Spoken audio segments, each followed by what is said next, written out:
nje kuba nababwira uko umugabo ashobora kuba yanyaza umugore we. Njyewe umugabo wanjye ntabwo ashobora kuba yaza ngaba yafata imishino ngaba yakubita imboro yiwe hejuru y'imishino. Aba agomba kubanza kugira ute kuyikubita hagati y'imishino akanyaza. Kandi nawe nanjye umugore we ntabwo ngomba kuba nk'igiti. Nanjye hari byinshi mba ngomba gukora nk'umugore we. Nanjye nkaba mukarisa nkamufata mu mugongo.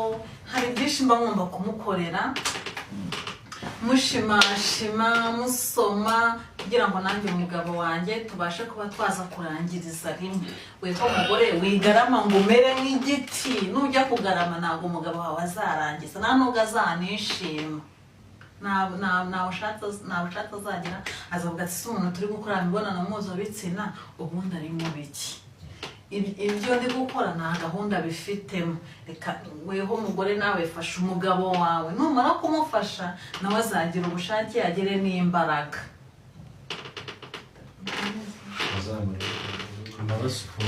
Nurangiza uzamura amaguru yamushyire ku rutugu, umusome, hari byinshi uba ugomba gukorera umugabo wawe kugira ngo nawe yishime. Ntabwo ari ngombwa kuba twabibigisha byose, ariko nawe mugore hari byinshi uba ugomba gukorera umugabo wawe.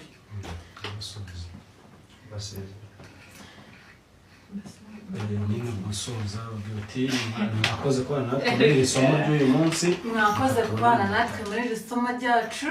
Naho gutaha.